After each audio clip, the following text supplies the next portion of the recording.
रहिवासी जरी नेरूळचे असले तरी मूळची मी उस्मानाबाद तुळजापूर येथली आहे। आज आम्ही सध्या रात्रीचे 11:30 वाजतात आणि आम्ही सगळेजण इकडे थांबलोय, सर्वांचा खाण्याची वगैरे व्यवस्था करतोय।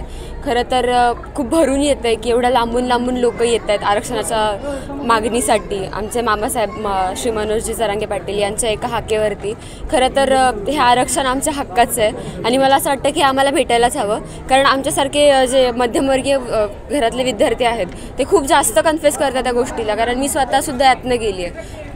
अक्षरशः रँकिंगमध्ये असून सुद्धा मला जे हवं होतं ते करता येत नाही आहे आणि फक्त वडिलांचा धीर नको खचायला याकरता आम्ही आत्महत्येसारखं पाऊल नाही उचलू शकत, कारण आमचीसुद्धा फॅमिली असं म्हणजे त्यांना असं नको वाटायला की ते आमच्यासाठी कमी पडले।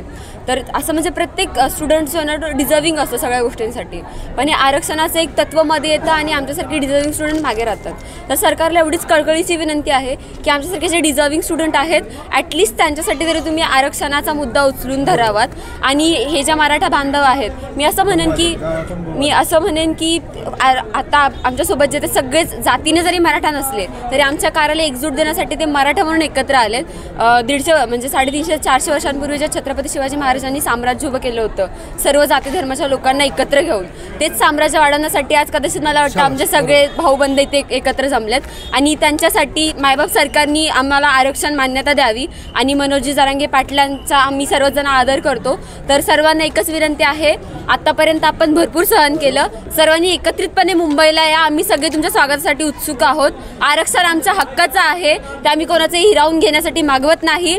जय हिंद, जय शिवराय। असं वाटतं की छत्रपती शिवाजी महाराज, राजमाता जिजाऊ, कर्मवीर संभाजी महाराज यांच्यानंतर जर कोणाला देव्हाऱ्यात ठेवून पुजावंसं असं वाटलं मनापासून तर ते असं वाटतं की ते कदाचित आमच्या मामासाहेब श्री मनोजी जरांगे पाटील असते।